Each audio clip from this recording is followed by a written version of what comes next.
Welcome everyone to Wednesday Night at the Lab. My name is Dylan Brewer and I'm a student worker here at the Biotech Center.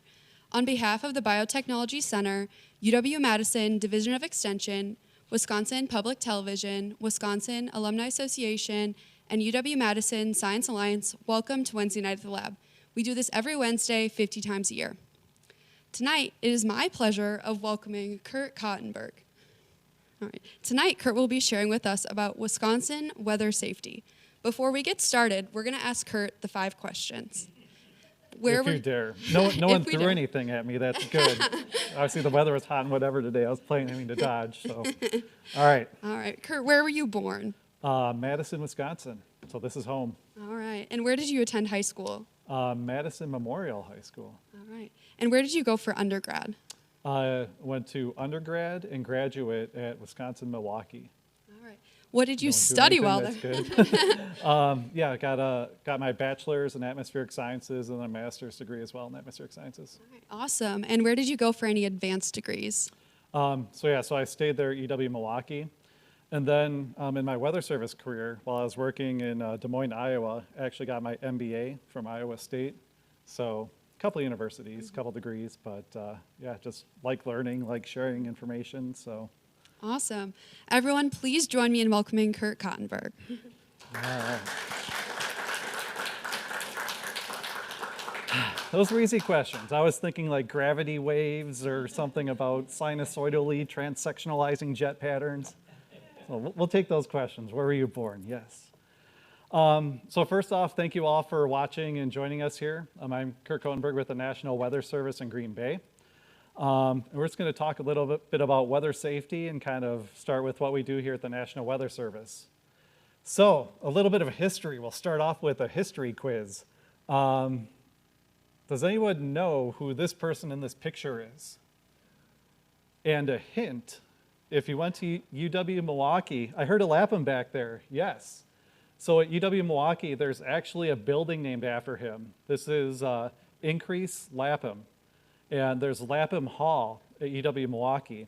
And I believe he's actually buried somewhere in the Milwaukee area right now. And he is kind of like the godfather of the National Weather Service, if you will. So it started way back in 1870. He messaged President Ulysses S. Grant at the time. And he said, he's like, we're doing a lot of shipping and stuff here on the Great Lakes. I think it'd be great if we could have like an observation network, like across here and Minnesota to get weather observations. Because if we had those informations, then we could share it with the ships and I could predict the weather. So can you do something about this at the presidential level?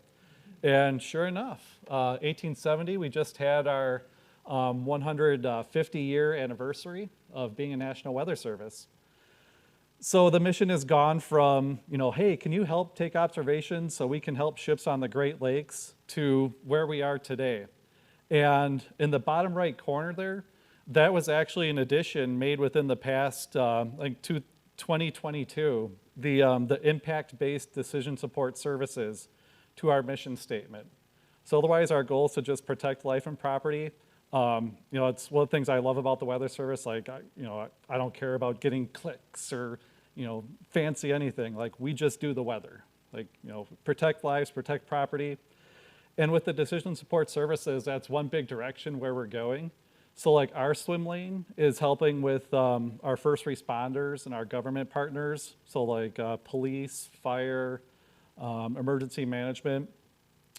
We provide support for them. So say, like heaven forbid, there would be like an airplane crash or something. And you have like all the first responders swarming in to contain the scene and help with everything. What if there's storms coming in? They might not know or, anything like that. So our job is to help with things like that and let them know the weather so that they can do their operations and do what they need to do and have like their personal little forecasters there to help them so that they stay safe as well while they're trying to protect everyone. So some tiny print here.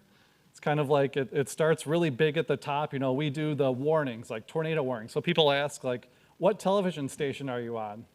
I'm Kurt, I work for the Weather Service. What TV station? Are you on Channel 5? Like, no, we're behind the scenes. Like, you don't want me on TV every day, I assure you of that. So we do behind the scenes. We issue like the severe thunderstorm warnings, tornado warnings, excessive heat warnings for days when it's 110-degree heat index, like today. So we do that. Those are the things that the public sees. But also, like, getting down to the small print there, like, we do so many other things like radars, satellites, because all that weather information has to come from somewhere.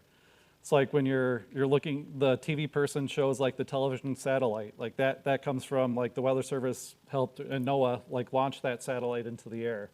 So we do all the things like the forecast models, like all that behind the scenes stuff. We also help with river forecasts and hurricane tracks, hurricane forecasts. So we do a lot of things behind the scenes. Overall, we issue about 1.5 million forecasts and 50,000 warnings every year. And what I've always told the people is we cost about as much as a Big Mac for taxes, but that's no longer true because the cost of a Big Mac has actually gone up more so than our funding has. So we cost like half a Big Mac now to run the Weather Service. So, and it's interesting too. There's actually a study done by one of my professors at UW-Milwaukee that we actually provide a net positive return on investment for taxpayers, aside from obviously the life-saving portion of it, but we also do aviation forecasts. So like if you're flying from, say, Milwaukee to Denver and there's thunderstorms in the forecast, by the FAA regulations, that plane would have to carry extra fuel. So, it could circle the airport if it needed to. And, as we know, the airlines, if it costs them to carry extra fuel, are they going to just be like, oh, that's fine, we'll eat that cost? Or would they say, well, let's boost ticket prices a little bit because of these fuel costs? Like, we're going to go with that one. They're going to boost prices. So the accuracy of our forecast is also something that's very important. So we have 122 offices across the country. So a lot of them, we have office in Hawaii, Puerto Rico, Guam even. We have out in the Hawaii area, they do like tsunami forecasts. And then here in Wisconsin, we have 5 offices that serve the state of Wisconsin. So Green Bay, La Crosse, Milwaukee, Minneapolis, and Duluth. And we operate 24/7, 365. So when Santa's flying around, we're helping him forecast. New Year's Eve, we're ringing in the New Year's with at least 2 forecasters on shift at all of these offices. Rotating shift work isn't the best, but that's the way weather works. Weather doesn't do a 9 to 5 Monday to Friday, so someone's got to be there. So that's a little bit about the background for what we do. And we also do things like this, like public safety talks, education talks, because that's very important as well. A very key component to the protection of life and property is knowing what to do to keep yourself safe. So we'll talk about kind of the 4 seasons weather here in Wisconsin. This isn't San Diego or San Francisco where it's sunny and 70 every day. Take today, it's gonna, 110-degree heat index. Then in 48 hours from now, the temperature is going to be like 65, and we're not even going to hit 70 for a high in some places in Wisconsin. So just kind of the yo-yo weather. So starting with convective weather season in the spring and summer, what I always tell people, and a hint, this slide might appear again. Like this to me is like probably like the most important slide in my opinion. So if people ask me like outright, like what can I do to keep myself and my family safe? Like this is exactly it right here. So wake up in the morning. So it's just like knowing what to expect for the day and not being caught off guard or the whole it came without warning. Like that dovetails into like, oh, you guys are paid to be wrong half the time. Like that's just not true anymore. Like the computer models have gotten really, really good.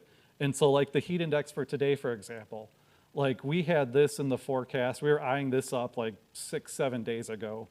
If you think back to the March 31st tornadoes that were in southern Wisconsin and in Iowa, I think eastern Iowa had like 29 tornadoes or something on March 31st of 2023.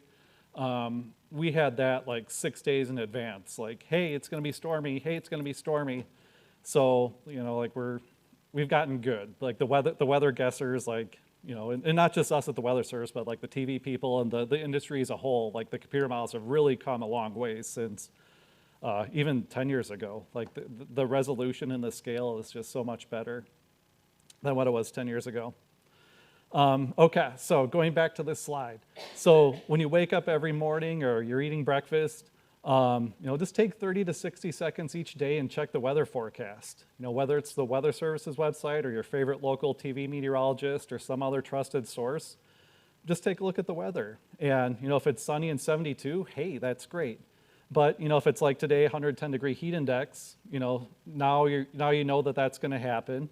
And you can think of like, okay, do I have any plans? I'm going to be outside at a softball game that starts at 4 o'clock. That's not good. So then, you can decide, hopefully the game would be canceled perhaps, but if it's not, then you can say, okay, I at least need to drink extra water and those types of things so I can start being prepared. So, the heat isn't even here, the first raindrop hasn't fallen, and already you kind of have a game plan or an action plan to help keep yourself safe. So, this is really, really important just to start early in the daytime. Really quick background here on warnings. So severe warnings. So when we issue warnings, we're looking at 3 things. First off, we take a look at the environment. So like, again, we can tell like the science and the models have evolved to where we can say like, this environment's not really favorable for tornadoes at all, but there could be hail. So we'll watch for hail. And then obviously what we're seeing on the radar. And then from spotters in the field, law enforcement, dispatch, public reports on social media, those types of things. Social media reports relay to local TV people who then relay those reports to us. Like it's a chain, but it works. And so usually if we have like 2 of these 3 things or all 3 of them, then we'll probably issue or strongly consider issuing a severe thunderstorm warning or a tornado warning. And then from there, where does all that information go? So I won't read this word for word, but it goes to a lot of places. So like wireless emergency alerts on your phone, it goes on the TV stations, our NOAA weather radio. Those are still going strong, and they'll go strong for a very long time. So just it goes to a lot of places. So keying back to the preparedness portion of it. So if you know there's going to be severe weather or tornadoes possible, think of where you might be at that time, and then think of how you'll receive warning information. If you're at a campground somewhere, make sure you have some way, like some cell phone reception, or there's some sirens nearby, or a friend has a NOAA weather radio, like just some way to get that weather information so that you aren't caught off guard. So, so again, like the first raindrop hasn't even fallen, and just doing these things, like we're so much more prepared than we otherwise would be, and could be stuck in a bad place. So one of my emergency managers told me this when I was in Iowa. Smart man. And so this is kind of when I first got started in weather service. And so I tell people this too, there's like the optimism bias is what he called it. He says like, it won't happen. And then people say, well, if it happens, it won't happen to me. And they say, yeah, if it happens to me, it'll be fine. And, whatever. And then, someone will save me. But, it's not always the case. So again, just make sure that you have ways to receive information and ways to stay safe. A little more numbers here. I know these might be kind of tiny here for the audience. So this is the number of severe thunderstorm warnings and tornado warnings that we have issued at the Weather Service since the year 2010. And so if the question is like, have you noticed any trends in severe weather? Like we're issuing more warnings, less warnings? There really isn't too strong of a signal for an increase or decrease. The year 2023 is kind of right near the middle of the graphic. And it's really interesting. It depends on where you live in Wisconsin. Milwaukee and Madison, the 2023 year is like pretty active because we all had that severe weather in like March and April for a couple days. But if you go up north to Green Bay, to my home, we have the second slowest severe weather season on record right now.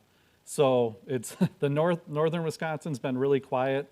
Everything's been happening in southern and southwestern Wisconsin for this year. But 2023 is on pace. It's kind of more or less an average year. By week, so if you're watching this and you're wondering, what kind of, this goes back to 1986, how common or not is severe weather when I'm watching this right now.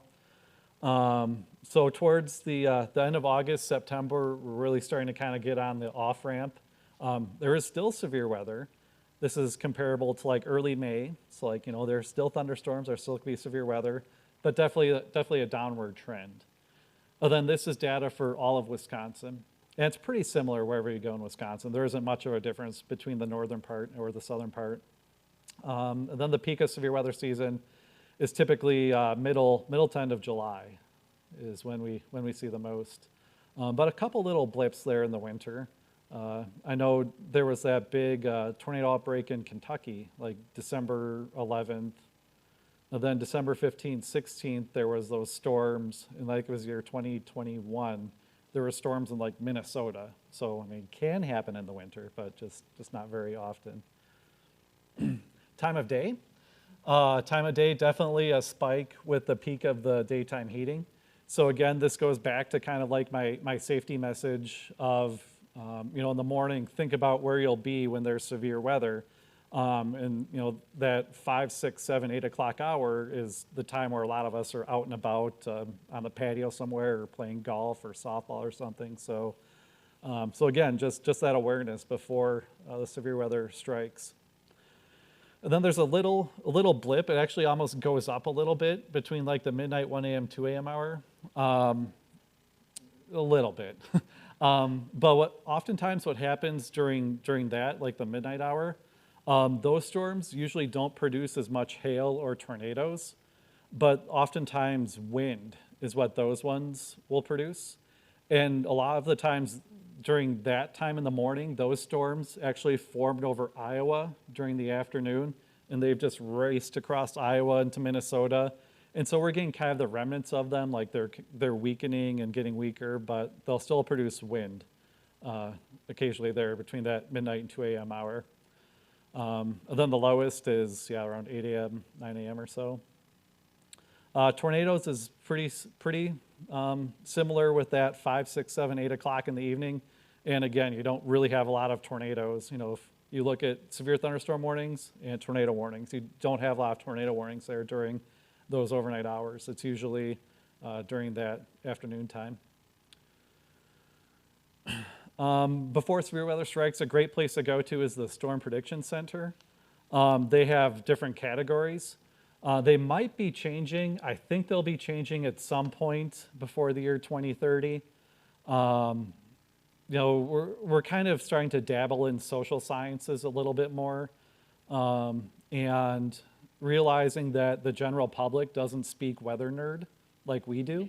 So to like weather nerds, like, oh yeah, enhanced, marginal, that makes perfect sense. But to the general public, like if you ask, like, what's worse, slight or enhanced? I don't know. Like they both don't sound good. So I think at some point over the next 5 to 10 years, these might get a little more, kind of more understandable. But yeah, so these are the current categories. Up here in Wisconsin, we don't typically see the moderate or the high risks. Those are usually well down south in Oklahoma. So good news there. And then this is actually from that March 30th, 31st tornado event. So this is what the Storm Prediction Center had for a forecast. They parse out the tornado on the far left, and then damaging wind and hail on the right. So, again, we're not, weather guessers are wrong half the time. Like, this is a pretty eye-opening forecast, or at least it should be. But we were on this, again, days in advance. So, when you see things like this, definitely take it seriously.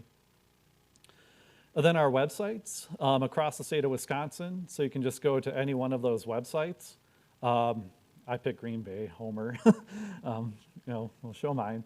But what you do is you go to the website there, and you just click on your location. So like say you live in Wausau, in the middle of the state, you just click Wausau and it would take you to the 7-day forecast. And yeah, it has the watches, warnings, it has our weather story in the bottom left, so that highlights the most important things of the day. In this case, looks like some pretty heavy snow. It shows you the radar, so that's where you can get a lot of weather information. So wrapping this little section up again, take a habit or make a habit. Take 30 to 60 seconds every morning to look at the weather forecast. So pop quiz for the audience: thunderstorm watch or thunderstorm warning? Do we know the difference? Okay. So watch means be prepared. Warning means take action. So a watch, we typically try to issue like 3 to 6 hours in advance. If we're seeing those storms at 4, 5, 6 o'clock, we'll issue a watch at like maybe 1 o'clock or 2 o'clock. So that's like an extra like tap on the shoulder, like, hey, just so you know, there might be storms coming later. And then the warning means it's about to happen. So same thing for a tornado warning. That means we've either seen it, like we know it's happening, or what we're seeing with those ingredients, that triangle at the front, like the environment and the radar is showing that this could be happening very soon. We try to give, for thunderstorm warnings, our target is like 20 minutes or so. That doesn't always happen 100% of the time, but that's what we try to shoot for. But again, sometimes there's only just a couple of minutes. So when the warning's issued, bam, that means it's time to take shelter. And then along with severe thunderstorms, like it produce tornadoes, produce hail, lightning, wind, and flooding. So a whole gamut of severe conditions. And if you're wondering what makes a thunderstorm severe, it's 58 mile per hour winds or greater, and or 1-inch hail. So that was a change that the Weather Service made also in the year 2010. Prior to the year 2010, it used to be 3/4 of an inch sized hail, or like the size of a penny. But basically, a lot of like engineering and people that are far smarter than I am were looking at the data and doing research, and was kind of like, like that 3/4 of an inch, that penny sized hail, like, doesn't really produce as much harm to people or buildings or things like that. But when you hit 1 inch, like that hail starts to be noticeable, like causing injuries or damage to property. So they up the threshold a little bit. So we issue fewer severe thunderstorm warnings, which also helps too, because like we don't want to cry wolf or anything like that. So we want it to mean like when we issue a warning, that means business. That's what you should take it seriously. And again, lightning, flooding are threats as well. So in the year 2022, so everyone, or a lot of people have a cell phone nowadays. So something that we started is we now will trigger a WE alert for what's called a destructive warning. So we issue a severe thunderstorm warning, and we now categorize those warnings. This goes in the printout, like the TV people get it. It's like really easy for them to read, so they can just rip it and go like on the air with what's happening. But if you have, if we issue a warning now for what we consider destructive, so like 80 mile per hour winds or baseball-sized hail, that will automatically trigger your cell phone. So that's something new that we have done. If you're wondering what it might look like, so it might be kind of something. Fortunately, we haven't really had to do too many of these yet, at least at our office. But it might look something like this. These are the severe thunderstorm warnings, those yellow boxes. And you might say, well, that's weird. Like if I live in Green Bay, there's 2 warnings. Like, huh? Like, okay, that doesn't make sense. But the reason for that is, like, so say we have a line of storms, or say there's a line of storms that goes from like Madison to Janesville or something. But there's one area in that line of storms, in this case, it's that area like due west of Green Bay, that has 80 mile per hour winds. And we say the whole line doesn't have 80 mile per hour winds. So we don't want to issue a giant warning with 80 mile per hour winds and like send everybody's cell phones off and ringing and buzzing. We just want to get that pocket of 80 mile per hour winds. So in this case, we issued a separate thunderstorm warning just for that area of 80-mile-per-hour winds. So again, it might look weird to see two severe thunderstorm warnings at one time, but the purpose is just to capture that 80-mile-per-hour area, and then that would start triggering people's cell phones and let those people know, in this case, that are in Swamico, Howard, Green Bay area, hey, like this area is going to be very bad things happening, so take shelter. Statewide, if you're wondering how often we might issue one of those destructive warnings, so in the Green Bay area, we average about one per year at the statewide level here. So this is a frequency chart of what categories or what thresholds are in each warning we issued. And so the numbers in the middle are percentage. So in this case, the number in red under 60-mile-an-hour winds and 1-inch hail, that says 30.47. So that means 30% of our warnings have 60-mile-per-hour winds and 1-inch hail in them. So that's the most common that we issue. Then way to the right, going up and down is like the wind speeds. So like wind speeds of 100 miles an hour, very, very rarely, which is obviously good. But the areas in red, I put boxes around where that destructive category would be. And if you add up the numbers, the screen disappeared. If you add up the numbers, it goes to about nine per year, so in the state of Wisconsin. So not too many. And a lot of them, the Green Bay area usually has like one per year. So it's definitely more like a southern and southwestern Wisconsin thing. Again, severe weather hazards. Lightning's a big one, very, very underrated. If you're outside, the lightning basically looks for the tallest object. So if you're, in a field or somewhere on a golf course, and, golf course has a big sprawling fairway and not a lot of trees in the fairway, but if you're standing there, especially if you're standing there holding a 9-iron, like guess what? You might be the best target nearby. So, if you hear when thunder roars, go indoors is our phrase. And then if the question is, well, when is it safe to come back out after lightning? Kind of the rule that we have is to wait 30 minutes after the last lightning strike or last thunder, and then return outside. But unfortunately, lots of lightning strikes during sports. If you're on the lake, again, the first thing right off the top is knowing the forecast before you head out. So that can be done when you first wake up in the morning. You're already aware of the forecast. And then you can check it throughout the daytime too if you want to stay up to date. And then making sure you have a way to receive that weather information. If you can get a cell phone out there, have a weather app with a radar on it, those types of things so you can stay aware. If you're camping, again, make sure you have a way to receive warning information.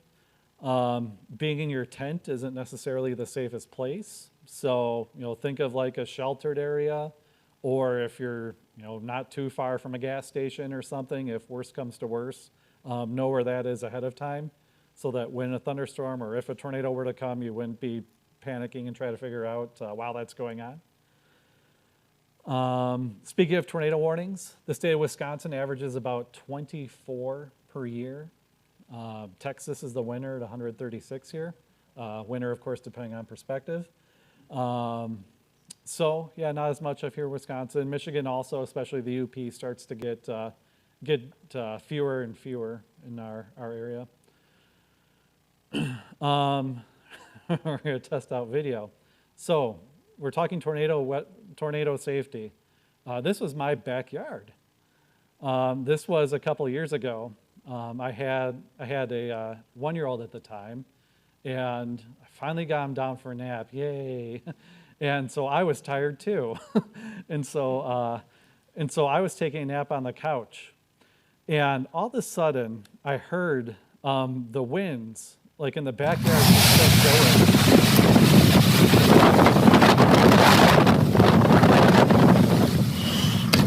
And I looked and so I was like, kind of waking up, becoming less groggy. And I looked out the window, and that's why I took this video. I'm like, what the heck? And then like my instinct was to record it. And then like you can see like the green things. And then like after like 5 seconds here, my brain kicked on like, oh yeah, don't be outside. Like this looks like a tornado. And then sure enough, the picture on the right, I ran out to my front yard then, and that's what started in our backyard, and then that was the tornado. And this actually ended up being, I think it was an EF1 or EF2 tornado that got stronger as it went further to the east. And so I did a damage survey on this, and I literally put the starting point like in my backyard. So how many people can say that? But the moral of the story here is not my backyard, but what should we do to stay safe from tornadoes while at home? And a hint, it's not go and take video of it. So our biggest thing is we say to stay away from windows and don't go outside. So like with a tornado, so like the 100-mile-an-hour winds, like if there was a fan in this room of like 100-mile-an-hour winds coming at me right now, like I might blow backwards a little bit, especially after a couple of brats, maybe I'll be more sturdy, but if I don't have those brats in me, I'll go backwards a little bit, but generally I'll be fine, more or less.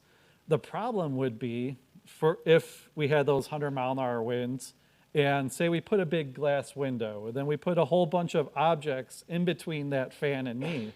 So now we have those objects flying around at 100 miles an hour, and that's where most of the injuries and fatalities occur with tornadoes and these strong wind events. If the glass shatters, now you have shards of glass flying around the room, however fast it is. And so that's the big reason why we say to stay away from the windows. It's not like the direct wind speed, but it's what those winds pick up and toss around and throw around, and if there's tree branches or 2x4s. So we say stay away from the windows. Try to go to the lowest room possible if you have a basement. And if you don't have a basement, the most interior room with no windows, which is usually like a bathroom, is the safest place that we recommend. Then of course too, in the whole preparedness thing, if it's a big tornado day, it never hurts to have like an emergency kit or a supply kit ready to go. Worst case, you just carried a couple things downstairs for no reason and you can bring them back up. But, should, heaven forbid it be needed, you might be glad that you have some of those things down there. For sheltering guidelines, so a lot of words on this slide, but basically you don't want to be in a mobile home or a vehicle or under an overpass. That's one of the more unfortunate myths that started spreading. I think it was in I want to say like the mid-1990s or something. I think right when the internet was being invented, there was that video of like a tornado, and it was like in Oklahoma City, and someone went under an overpass and like filmed it. It was like, oh, cool, and the tornado went over them and they were fine. But that's actually like one of the worst places you could be. First off, if you're on an interstate, say you're on Highway 151, the speed limit's 70, and you're a parked car somewhere and people are flying at 70 whatever miles an hour, you don't want to have that intersection happen between yourself not moving and someone moving 70 miles an hour at you. But the other reason is actually a scientific one. If you think of like a garden hose, and you unscrew the nozzle and just water comes out the hose, and if you want to, as a kid, if you want to spray water in the face of your little brother or sister, you'd put your thumb under the hose, and that would make the water shoot out like faster and further and stronger. And that's exactly what an overpass is doing. Basically, the wind speeds have like less of an area, less spatial area to go to blow from point A to point B across. So when you compact it, it'll actually strengthen the winds like right in that location by the interstate, or overpass, I'm sorry. So we say like never go under an overpass for several reasons. Otherwise, like gymnasiums, open rooms are not a good place to go. So try to get to like the interior. So that's why like school safety, like getting kids in the hallways is important versus putting them in the school gymnasium or the school cafeteria with the big open ceilings. That's not a good option if you can have enough time to get them somewhere more interior. So if you're on the road, again, I mentioned to not go under overpasses. And really, if you're in a car, like your options, just being totally honest, like it's just not a good place to be at all. You know, your best resort is to, if you can find like a gas station or a sturdy building or somewhere to pull off and get inside, that's option A. But if you can't, like, it's just not good. Like trying to find a ditch in a low-lying area is kind of the best recommendation. And then getting low and like covering your head so that if things are flying around, like, so that I'm not a 6-foot standing target. If I'm crouched down low, like at least only 1 foot of me is gonna get hit by things. But you're just like, it's just not a good situation at all. So it's kind of like the worst of the worst options available. Obviously, like driving around and going the other way is preferred as well if it's possible. Depends on the road network. Tornado safety at night. I always put this on my spotter training videos. So one of the scarier experiences I had in my life, parents are in the audience, they should cover their ears, is when I was night chasing. So at nighttime, especially if you're in the middle of nowhere, you have no lights. And the only way you can see if there's a tornado is by looking for lightning flashes. So this video will repeat here. There. Quick lightning flash, and then the lightning stopped, and then it's blank again. So like in between these lightning flashes, you have to determine, like, first find the tornado, like, wait for it, there, oh, no, there it is, there it goes. So in that amount of time, you have to find the tornado, and then kind of like try to hold that picture in your mind, and then wait for the next flash and see, like, is this tornado getting bigger? Because if it's bigger, then guess what? It's coming at me. So you just kind of try to track how it changes in between lightning flashes. So yeah, I did that one time and one time only. Okay, parents can take your earmuffs off now. We'll never, ever do that again. That was, no thank you. So yeah, if you're at nighttime and there's tornadoes, just don't mess around with that. Storm damage. Storm damage ties into wind safety. So kind of a, I don't want to, that's what I'm looking for, like understatement. So like comparing it to baseball, like if tornadoes are the home run, you know, the things that capture the headlines and, you know, the big tornado, just straight line wind or strong wind damage is also a thing. Because guess what? In a tornado, winds could be going 100 miles an hour. In a straight line wind, winds could be going 100 miles an hour. Like, isn't that the same wind speed? Yes, it is. So therefore, like straight line winds can do the same amount of damage as a small tornado. So this was also my house. This was the June 19th, 2019 or 2020 derecho in Iowa. So yeah, things seem to follow me. But, you know, you couldn't tell, like, was this a tornado? It looks very much like a tornado damage. So the moral of the story here is, you know, if it's a severe thunderstorm warning and, you know, we have like that 80 mile an hour tag or that 70 mile an hour tag in it, don't just say like, oh, well, it's a severe thunderstorm warning. It's not a tornado, so, you know, that's fine, whatever. Like, no, very, very much not true. Like 80 mile an hour winds can still do this damage, which looks very much like a tornado damage. So, you know, make sure you take that seriously as well. And then straight line winds can also knock trees over to power lines and those types of things. So make sure to avoid, you know, power lines if you see a down power line. Switching gears a little bit to flooding. Here's a graphic. So 6 inches of fast moving water can knock over a typical adult. 12 inches of water, a small car, and 18 to 24 inches, your SUVs and your trucks. And I don't know how many videos I've seen of people like, you know, I've got a Ford F-150, vroom, vroom, here I go, and sure enough, like there they go down down the river in the flooded street. So it doesn't matter like how big your vehicle is at some point, like the water is going to win, I guarantee it. So we say, turn around, don't drown. And if you can't tell how deep the water is, don't risk it. Like try turning around. If it adds 2 minutes to your time to have to take a different road, like, I'd probably prefer that option than the financial whatever of my car being submerged in water.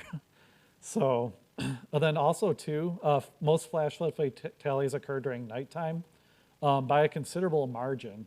And that's just because people can't see how deep the water is. And so, they guess and hope for the best, and bad things can happen. Like if you're in a smaller car and the water is deep enough, like your car can get flipped over pretty easily. And it all happens so fast. It happens in like seconds. I've seen video of it happening. The car is just turning to the right, and then literally like 3 seconds later is upside down and underwater. So like it just happens so fast. So we say, again, like if you don't know how deep the water is, don't risk it. And it doesn't take much to knock you off your feet on a sidewalk either. Heat. Heat inside the vehicle. So doing experiments here. So the outside temperature in the upper right of this graphic is 80 degrees. And if your car is sitting in direct sunlight after an hour, the inside of your car can be 123 degrees. Someone put like a thermometer on their dashboard. So if the outside temperature is like today is like 100 degrees, like it can get to 123 degrees inside your vehicle pretty dang quickly. So, moral of the story here is our phrase, for flooding we have turn around, don't drown. For thunder and lightning we have when thunder roars, head indoors. And our phrase for heat is look before you lock. And, it's an incredible travesty that every year there's fatalities. It's terribly tragic, like people leaving their pets or their small children in the back seats and going shopping or doing whatever, then they come back and not good things have happened. So look before you lock is our big phrase there. Heat safety when you're outside. That's the thing, like most heat-related deaths are generally preventable most of the time.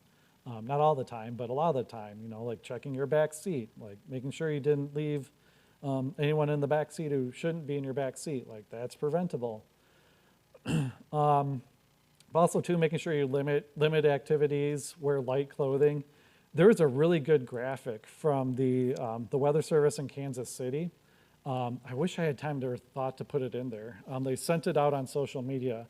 They had shirts of different colors, and they lined them all up next to each other. There's like a white shirt, a blue shirt, and a black shirt. And they took like a thermometer gun and like left the shirts outside for like half an hour. And then they pointed the thermometer gun at the shirts and like took the temperatures. And it was amazing. Like the white shirt was like 108 degrees or something. And the black shirt, it was like 130 something degrees. So like it made a huge difference. And I never like seen actual I know like, well, I'm told to wear light colors, but I've never seen it before. Like that was actually the data. It's like, that's pretty wild to see. I should see if I could find that. But it's the Weather Service in Kansas City. But the light colored shirts were like 15, 20, 30 degrees almost cooler than the dark colored shirts. So I thought that was pretty fascinating. So wearing a light colored clothing too, if you're gonna be in the sun, is very helpful. Purposeful transition from all the heat right into fall and winter. So, question for the audience, snow squall warning. We ever heard of that before? So this is something that the Weather Service started doing in the year I think we experimented in 2019, but we went full green light for the whole Weather Service in the year 2022. So snow squall warnings are being issued across the country, so every Weather Service office is doing it. And these are like short fused warnings. So if you think of like a severe thunderstorm warning, you know how it's usually like a box somewhere, like a box that's over like Dane, Sauk counties moving eastward, and the box just continues. Snow squall warnings are very similar to that. So short fused, a short amount of time, like think 30 to 60 seconds. And here's an example of what a snow squall was in Iowa. So again, this is during the winter, and on the radar, like well, it doesn't look too whatever, fine. But the moral of the story with this is like, if you're in eastern Iowa, like the sun was actually out beforehand. And then like as this snow squall went through, it went from 0 to like very bad, like in minutes. And here's the observation. So again, a lot of numbers here. So at the bottom is like 10 a.m. and at the top is 1:52. So the time kind of goes from get earlier in the bottom to later in the top. And then the column on the right is the visibility, and then there's wind speeds. So visibility at 11:59 was 5 miles. Visibility at 12:25 was 6 miles. Visibility 12:28 was 1.25 miles. Visibility 12:33 was 1/4 mile, which is probably actually less than that, but 1/4 mile is the lowest that this sensor had. So if you do the math, in a span of 8 minutes, the visibility went from 6 miles in fine, hey, the sun might have even been out, to like less than 1/4 mile, heavy snow, 37-mile-an-hour winds. I can't even see in front of my face. So that's what a snow squall warning is. And like, this is what it looks like on radar. And here's a picture of, unfortunately, what this snow squall did as it went right along Interstate 80 there. I think there were 1 or 2 fatalities, but so that's the big challenge of things when it goes from 0 to bad really quickly. Think driving. Like the biggest thing for accidents that we're finding during winter weather is different travel speeds that people go. So you have someone going, we think back to our memories, we've probably all seen it, like someone going 50 miles an hour through snow, and then all of a sudden a semi goes 70 miles an hour, and then some young Yahoo is going 90 miles an hour, and someone else is going 40 miles an hour. So when you have all of that, like on the interstate, that leads to unfortunate things like this. So if you see snow squall warning, this is basically what we're forecasting, is like that very going from fine to very bad in a short amount of time. And then to round it out, on the backside of this, I forgot to do that, at the very top, you can see there about like 114 and 152. The visibility's back up to 5 or 6 miles. So it's not a prolonged thing. It was just very, very short burst of very heavy snow, and then it got better. And so if you're wondering like what the difference is between that and a blizzard warning or that and a winter storm warning, it's mainly the duration of it is a big thing. So like a winter storm warning or a blizzard warning, those last over 3 hours, oftentimes like 6 hours or so. So 6 hours, winter storm warning, blizzard warning, versus like a short-lived 30 to 60-minute snow squall. Like the impacts could both be the same. Like it could have whiteout conditions. It's just kind of the way in which those impacts happen is what is the big difference. And yeah, and there's no minimum snowfall accumulation for a snow squall. Like you don't need to have 4 inches of snow or whatever. You could just have like a 1/2 inch of snow. But if the snow is enough to cause whiteout conditions, then that qualifies as a snow squall warning. And oftentimes too, something to back pocket is oftentimes with a snow squall warning, right behind it, there's a big temperature drop. And so like it could actually kind of be like a flash freeze type situation where like during the snow squall warning, it could be like, I don't think I have temperatures on here. Yeah, I do have temperatures on here. Good for me. So that's what these numbers in the 20s are. So like at 11:59, it's 29 degrees. At 12:25, it's 27. And then notice it's all the way, so from 27 degrees at 12:25 to 22 degrees. So the temperature fell 5 degrees during that short amount of time. And when you start getting into the 20s and teens, that's when like freezing on the roadways can happen much easier.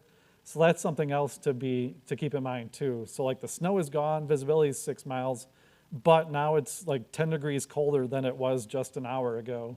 And so that could lead to slippery conditions on the roads too. That's something else that we're like learning is a science. Like snow squalls have probably always have happened. Like this isn't something that just started. The first time it's ever happened was in the year 2022. This is just how we first like kind of got our head wrapped around it and like the impacts of a snow squall warning. And we actually have some science to the forecasting and like ways to communicate the impact and the hazard. So we're like wrapping our head around like defining what this weather event is. The weather events happened, for the past whatever decades, but now we know how to communicate it to people, and hopefully this will keep people safe and help us carry out our mission of protecting life and property. So if you're unfortunately in a snow squall, things we say, slow down but don't slam on the brakes, because again, that's where you have the person going 80 miles an hour behind you who doesn't slow down. Turn on your lights, low beams hazards, and try to exit safely, and just kind of just wait it out. That's the quote unquote good thing about the snow squall warnings is, again, they're short fused, so it's not like you'll have to wait it out for a couple of hours. It should just be for 30 to 45 minutes, 60 minutes sometimes. So contrasting that with blizzard. So blizzard, blowing snow, 35 plus mile an hour winds.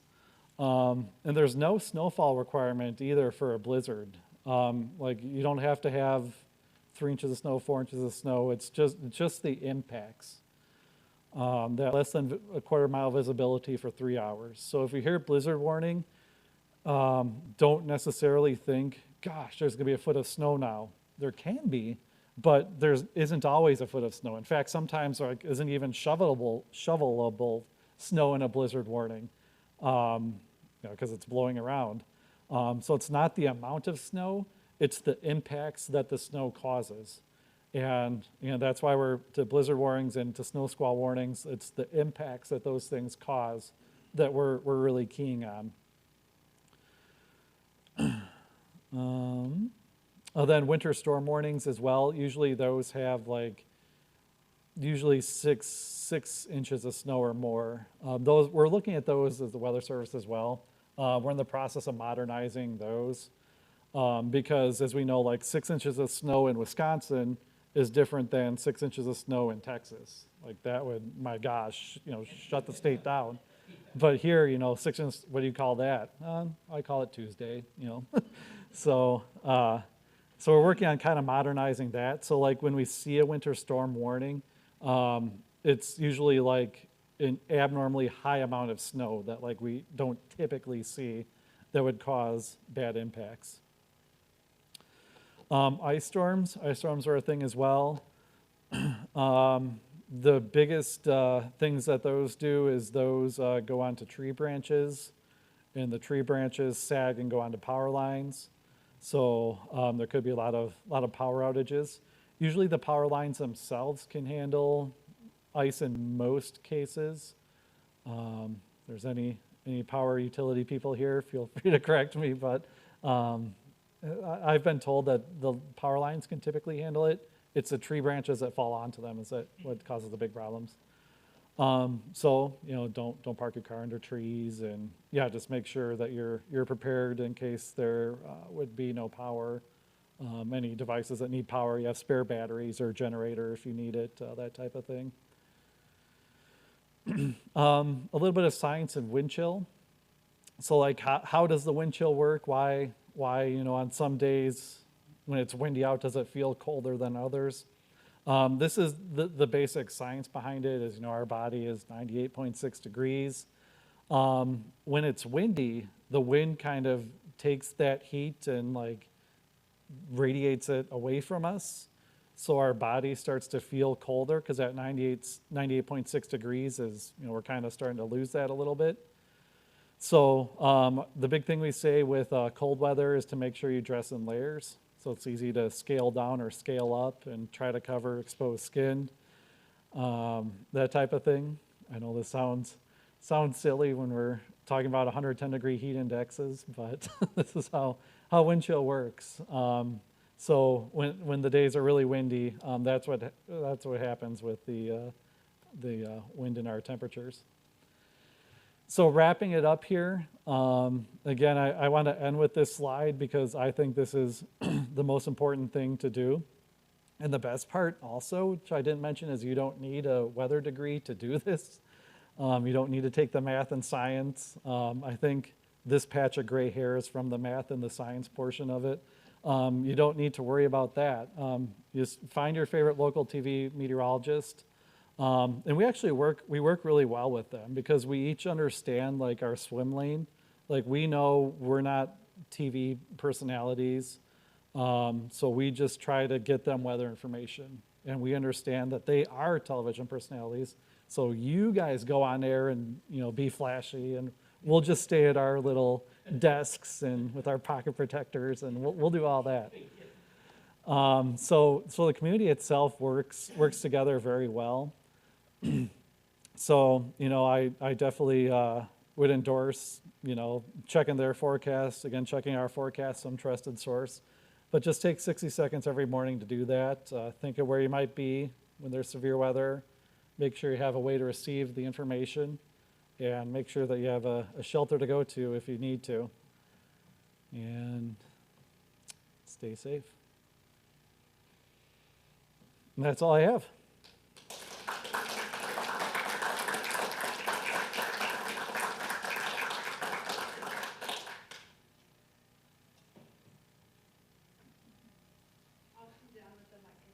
Pass it around so they can hear online. Start right here. What's NOAA's responsibility for issues like California and the West has had with both flooding and drought, et cetera? Are they monitoring that also and giving information to the local authorities? Yep. So we're huge on that. I'll go way back. Actually, this is probably easier to go way back this way. So we're very involved in that. So it starts with our national centers. We have the National Hurricane Center, and slideshow. There we go. So we is a huge community. So we have so like the Hurricane Center, they do like the hurricane tracks and they do the storm surge. Weather forecast offices, we launch weather balloons. I should have put a weather balloon video in here next time. So we launch weather balloons. The Green Bay office is an office that does that. So twice per day, like 90 or so of the offices launch the balloons up. And that's basically like a snapshot of the atmosphere. It measures like the temperature, wind speed, wind direction, et cetera. And so all of that information goes into the computer models. So we help with the computer models. The Hurricane Center does like the hurricane tracks. And then the local forecast offices at the local level. So like there's an office in San Diego here, Phoenix, and Los Angeles. So we take all that information and then we get it to the local level. So like we get it to the emergency managers, to the mayors and the governor. Like there's a big press conference at the FEMA center, like the governor of California stopped by, and like the Weather Service had a place in there. And so we just tell them the weather, like all the first responders and emergency managers. So that's our biggest role, is we help like the government partners and police, fire, those agencies prepare their response. And we just tell them the weather, like this is what's gonna happen, the storm surge is gonna be this will probably lead to flooding here, here, and here.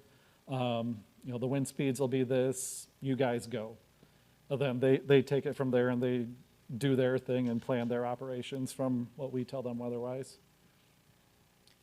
I have a question about how effective the notification for something like a snow squall and those changeable signs on the roadsides, are they able to actually get those signs changed in time to be useful?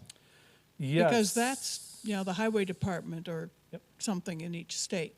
Yep, so that's an excellent question, and that's something, so we also work with the DOT, is one of our government partners, and that's something that we're building that connection link. So we have a direct telephone number to their direct operations line, and it's part of our standard procedure to call and notify them, like, hey, we issued a snow squall warning. Highway 94 between Madison and Milwaukee, right by the Johnson Creek exit from here to here. So we try to get them, get the boards updated, so they'll update the boards. So definitely something that we're aware of and working on trying to get that as smooth as possible. And then we also brief them too a lot of the times, like if we see this event, if we have it well forecast, we'll brief them in the morning as well so that they have a heads up to plan extra staffing or whatever they need to do. Yeah, I had one quick question. Why was the decision made to add the letter K before the three-letter airport codes? I think that change was made a few years ago. And then I also had another question. If you could go back to the slide that showed different sports and then gave percentages. Yeah. I didn't quite understand what you were showing there. Yeah. Your first question. Yeah, that's a lot more tricky than where were you born?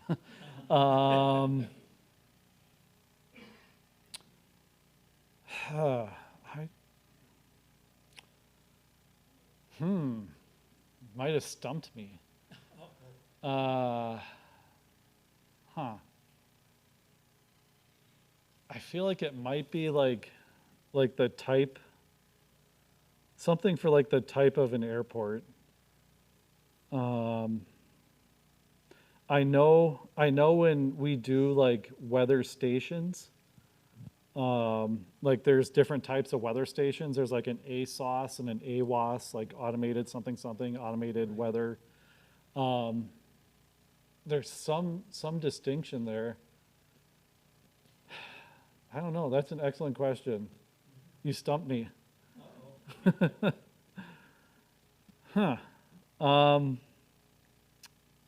It's the only thing I can think of. Some sort of distinction, like this is an airport and not a something type of weather station or place. I'll have to look at that. And then, yeah, the graphic this is just the sport that people are playing when fatalities occur. So soccer is the most of lightning fatalities during sports. So these numbers should add up to 100 if whoever made this did their math. So soccer is the most common, actually a little more common than golf, which is, I wonder if there's probably just more people on a soccer field, so more targets probably. Also played more widely too. Correct, yep, that's another good point. Yep.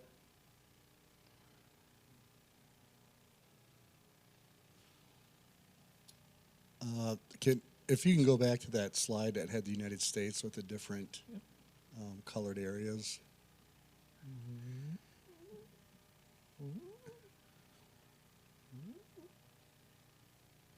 Wait for it, there we go. So I notice that it's not necessarily areas broken up by state lines, but probably geographical areas as well, because some of that crosses state lines. So does each of these areas like have Doppler radar taking care of that area, or why is it laid out like this? Yeah, so that's $1 million question, huh? So it's interest. So like, I didn't go into like superly as much detail. I had a feeling I might start putting people to sleep at some point. But before this structure, there were actually weather service forecast offices, like WSFOs, and like they were even smaller scale. So there was one, I think there was one in like Waterloo, Iowa, and I think like Dubuque might have had one, and like so they were like these like little tinier areas. And so at some point they got, to be like, I've stared, when I first joined the Weather Service too, I stared at this map and just like, like obviously this Albuquerque area is huge, and like, these East Coast offices are less huge, and like even Lubbock right next to it is not as big. But it mainly just has to do with like population distribution and radar coverage. Yeah, so each office has at least one radar. The Paducah office actually has 2 radars. Like there's one in like right near the border, then another one a little bit further north. That was, I think, kind of a political thing. Like some politician, ramrodded through getting a second radar. So okay, sure. But yeah, so there's a radar at every office, and yeah, so the Green Bay one. And so it's interesting. So as a warning operator, it gets challenging, like warning in Marathon County, Stevens Point, like Juneau, Adams County, because you're kind of in between radars. So we actually rely on all of them. Like I'll have like the La Crosse radar up and I'll have our radar up, because sometimes the La Crosse radar can see that storm a little bit better. But that's one thing too, where we've just learned as meteorologists, like learned how to adapt to that and how to handle that. And that's where we can lean on the environment in our storm reports a little bit better to help us get that eye on the ground perspective, that if the radars can't fully see down to the ground there, we can fill the gaps in with the environment and weather spotters. Which would be the best place to be to put yourself if you're on a big open field and next to it you have a ditch with running water in it, and next to it a ditch without running water, or just would you be better off just lying down on the open field to avoid getting hit by lightning? Or wet? Yeah. I would probably just recommend just trying to get away from that field, so you're not just a target. Yeah. So that almost falls into like the car category, where if you put yourself in that situation, like you're already not doing good. So, that's the whole preparedness thing, so that, earlier in the daytime that could be happening, so that you're not in said open field. Yeah, I'd obviously say the ditch with water would be not good, especially if there's lightning around. Yeah, probably the ditch without water is where I would go, and I would try to like crouch down. Yeah, again, you're not in a good spot. Is crouching or lying better? I would personally do like the crouch and move. Like I would keep moving to try to get out of the field. At that point, I don't think there would be much difference between crouching or lying, because if you're in a wide open field, like you're still probably going to be a pretty big target. It's kind of interesting too, like, interesting is not the right word, something, too, like when you're lying on the ground, I know like tents are a big thing. Like sometimes like the electricity can like get channeled like through the nearby ground, and so like you actually shouldn't lay down flat on the ground in a lightning storm, because like the lightning can kind of spread and you're like making yourself a really big target for the ground. So crouching is what they say for safety. So I would say crouching over versus laying down. Well, I'm glad you said that, because you'd want to crouch and be on one foot, because when the lightning hits the ground, Yeah. it radiates out, and it's the voltage drop across the ground. Right. So if you're lying down, and that's why if cows, depending on the cows, are perpendicular or to the tree or the other way, and when the lightning hits the tree, it depending on how they're oriented, some of the cows will be in greater danger. Yep. And then the cows having four connection points, yeah.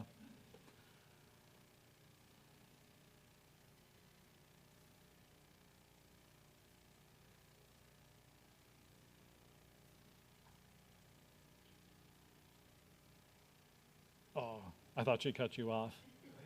You get another try. Wanted to stop by and see if there's anything online. So. I was going to say the other place that you don't want to be when there's a sudden storm coming up would be inside a cave, particularly one with a stream flowing through. And many cave explorers have been lost that way by not checking weather forecasts beforehand. Yeah, I think, is it not the Grand Canyon, but somewhere like, especially in Arizona, like those areas are really flood prone.